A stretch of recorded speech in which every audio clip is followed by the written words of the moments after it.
Hello guys, it's been a while since naka-upload ta sa ato ang vlog, no? Nako gipang edit ang lakaw sa Christmas market diri nga murag limited time ra siya pero wala pa na ako ma-upload. Sige ra ko edit.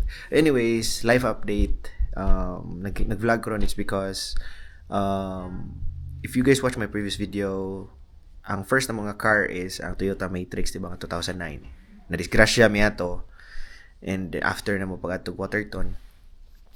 And then, kuha miglain, 2018 nga, Mitsubishi RVR. So, used gihapon, around 78k ang mileage sa magikuha. So, 2 months pa siya na mo, and then, murag na ko yung nabatyagan nga, sakit niya ba. So, every time nga mo break, mo ana-ana bitaw. So, mo to gidala na ko sa Mitsubishi nga repair shop, sa advice po sa dealership nga gikuhaan. Dito nakita nga murag sa to EGR valve or something nga murag wala matarong og screw ug balik murag na sila gihimo dito sa makina, and then wala mabalik. So mo to na in long story short na dito gibutang nga note nga na ay gi-replace nga sa to valve gasket or something. But anyways, dili ang murag screw gibalik murag na nang ukab murag air leak ba ang natabo. So di ko kabalo ma-explain kay di mo ko hilig sa kinan. So ang ending katong RVR na mga blue among gibalik and kay galabad man akong ulo. So 2 months pa namo naningon ato dayon ipakuha mi og bag-o lain Mazda nga CX-5. But the thing is mao na nagka-negative equity na mi kay tungod nahulog siya murag trade-in murag makasapot ba. So if ever kung advice ninyo kung mukuha mo sa kinan ang plano mo, kung di mo sweet og mga cars pareha nako, mas maayo pa nga mo diretso na brand new kay ang ending at least wala mo ilabad sa ulo. Kaya yung Mazda supposed to be dapat brand new na magikuha dani, but due to some reason ako na niya ini-explain in the future kay tungod sa mga nursing everything. So mga future plans ba, so mo tong aning settle mi atong baratuhon. So ang ending na mahala ni Noemi, diba? So mo po na saya tong mindset ba, no, nga murag kung gusto to makabarato pa ito sa barato din ang ending ang quality dili kayo maayo. So instead nga makasave gasto ng samot. But anyways, ako ipakita ninyo nga mong bagong sakyanan ron Mazda. Lipay na lang ta kay bago pero at the same time sakit ang kay utang na sad, but at least hopefully wala matabo nga kuan ani niya lain. And then ang iyang maintenance ani is unlimited mileage. So, not maintenance. Ang kanang mga repairs, like mga major repairs. So, at least in the future, wala na naon sa imuha is mga brake pads, mga oil change, mga nana na lang. So, here it is. So, dili ni siya black. Lain ni siya color. Ano na siya grayish nga. But nalimot ko. Basta pea gray or something. So, sa mga sweetog sakyan, kabalo mo na. But anyways, the reason why I vlog it is so that mahimo po siya hopefully in the future na makita sa video mahimo po siya lesson sa uban, no, nga to decide between used and new cars. So I highly suggest buy a new car if naaraman mo full time stable na mo sa Canada, ano bitaw, buy a new one, but it doesn't have to be very expensive, diba? Kung unsa lang gyud po ma-afford ninyo, but new one. Ayon na lang gyud kuan og di mo hilig sa kinan o may alamag smay na nga brand new na lang. So I realize now between two sides, na-realize na ako ang pag-purchase og used car, which I was able to experience akong Matrix nga Toyota nga wala kay ko na problema until na disgrasya mi, no, oil change ra, gagmay nga mga oil leak, that's it. Kay Toyota man, so mo tong Mitsubishi mo or I don't know, Mitsubishi sometimes daghan pug gasulti nga nindot, but sa akong experience magnagian jud ko kay siyempre murag workmanship issue, and at the same time na yung mga replacement. Siguro kung original or kuan lang mga stock na, wala siguro po ikuan. Ano bitaw? But, tungod sa natabo, murag natagam na ko ba? So, if ever kumukuha og laing sakyanan in the future, mas mayo, nga, brand new na lang. So, plano na mo gamitin ng Mazda until mamatay. Hindi siya yung magina or whatever. Until maimpas or more. Then, if ever kumukuglain, brand new na lang sa napod. But, anyways, yeah. For today, mga ito may ni Mama. Kuig nilang Noah, pick up ni Mami, and then mato mi Cross Iron Mills sa usa sa mall diri sa Calgary. If you guys are not aware, nindot ni siya actually kay murag dako mo siya so far. mo pinakanindot nga mall nga akong nabantayan diri sa Calgary, no? Murag pinakadako sad siya. But anyways, dalon ta mo para makita ninyo dito and para makabalumon sa itsura. And then we're planning to go to Pho, murag Vietnamese nga kuan after maybe katong murag sikat-sikat sa diri sa Calgary. Nakita ni Jasmine sa TikTok. Pakita pa na ko ninyo ron sa mong order na. No, ito yung murag beef ribs or something nga. Pho. Lami kita naon. But anyways, I'm not sure kung lami. Tistingan na mo. Kay murag first time na mo na-experience yung Pho diri dol sa mo. It's a bad experience. Grabe. Malaha niya. Murag, I don't know. But anyways, let's go guys. I'll see you guys later.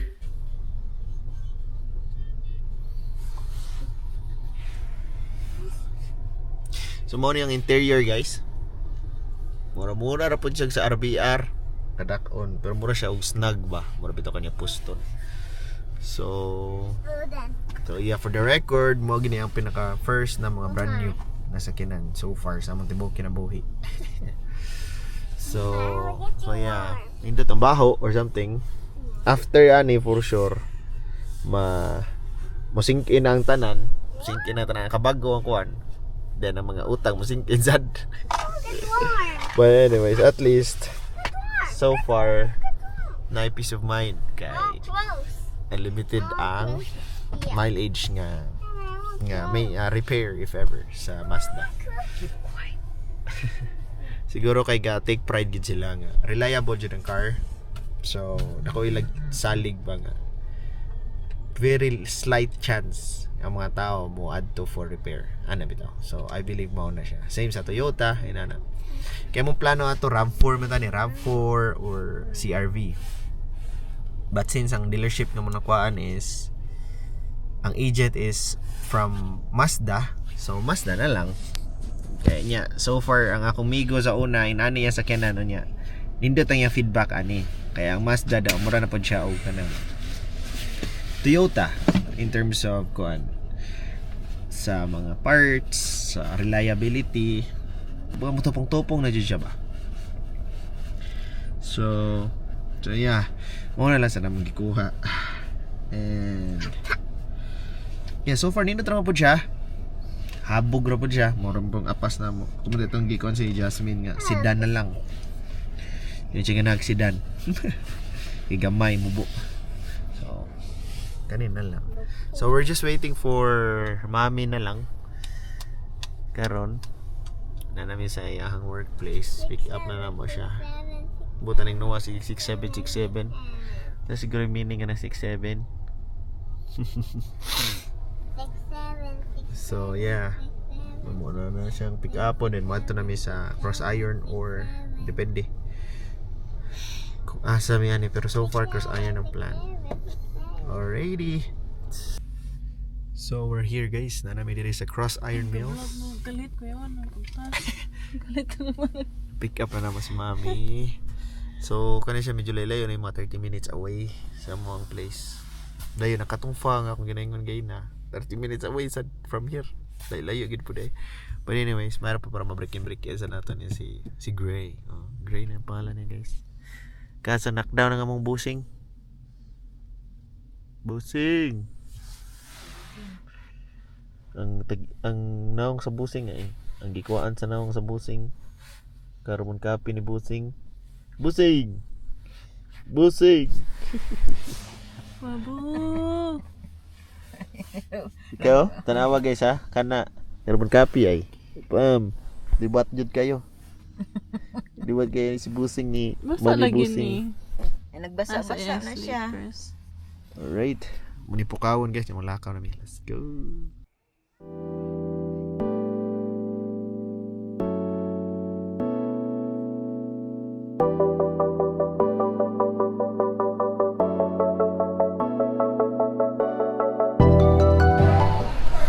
So, na namin diri guys, grabe tugnawa uy.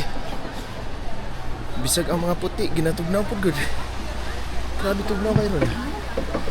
But anyways, kung kugo sinuwa kay, huwag may kapreparar actually, gakroks na. Abi na kong bili kay tugnaw kay init man. Team na pagkatugnawa. Anyways, morning Bass Pro Shop guys, dari. Ha? Ano mga common ng mga kalo ay? Tag-unoy bi. So, ngita-ngita mi diri guys. Ug unsay mapalit. Paano? Hindi to siya diri kinay mga animals mga na di pang fossilize ani, mo tawag ana term. So, mga deer, bear, and other ato na yung mga polar bear. Ito yung mga Carhartt. Then, adri na po kayong fish pan, guys. Kayong fish pond.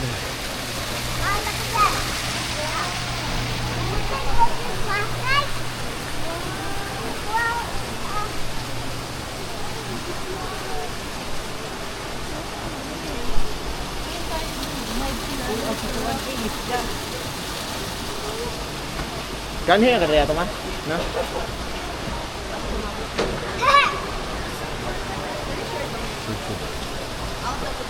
Okay guys. Lagi mga pantat. Pantat.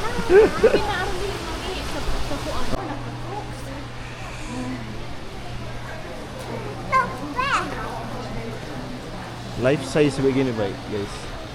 Begini life size sa mga muso. Ito kayo sa sungayan gani ilahang sungay matay. Goodbye Philippines. So nilang mall ko ang bear. Ngita sa CR kay peting pagkatugnawa. Grabe wa jud mi kay preparar ba nipis kay mga suot. Uy, ni Christmas lights guys.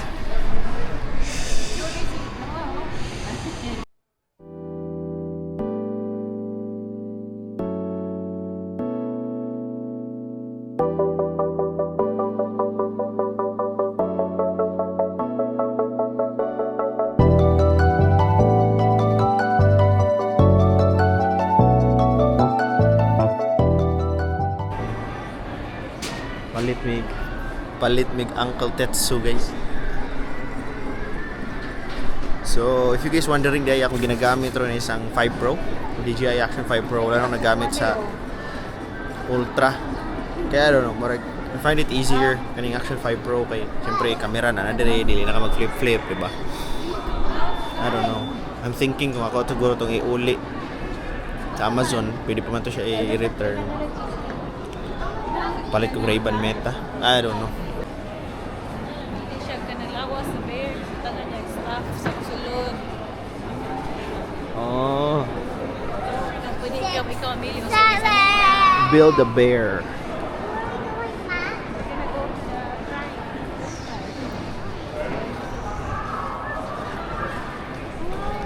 So naay mo glasses diri nga store. Kung tanan ako pila ang Ray-Ban Meta. Ang basic nga lens lang, wala prescription. Mahal.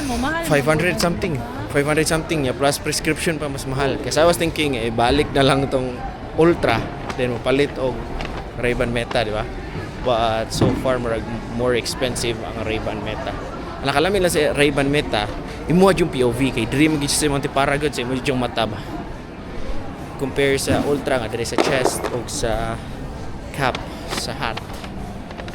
So yeah, anyways, mas nice siguro ang Meta. But for now, Meta para tong wallet kay is Meta.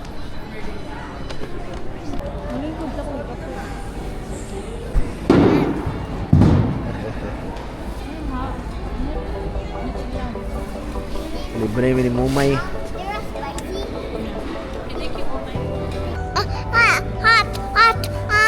Small bite. Hindi kayo hot.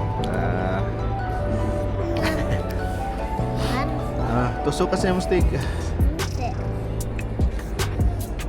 Hoy, hold na lang. Sige, hold it.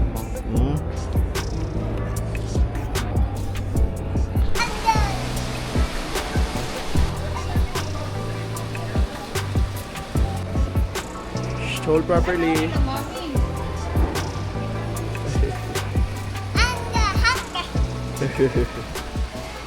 Atot kuyawan ako guys, sabi na akong bata, tinuod na nago. Orang gijang tinuod na tao, oh. Sa mukay. Abi na akong tao. Ano sa tasanta dito guys, ah.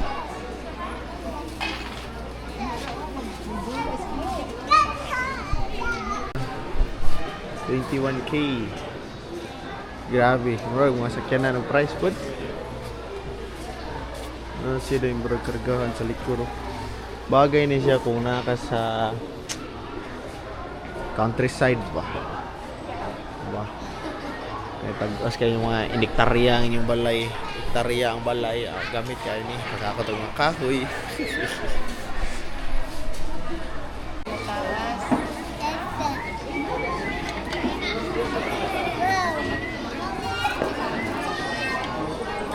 Ano? What do you mean? No pa show. What do you mean? Tita,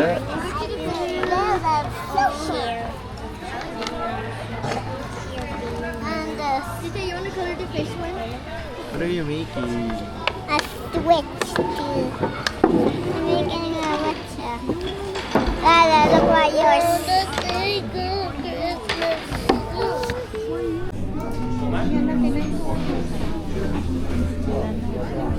And the money for the torsi.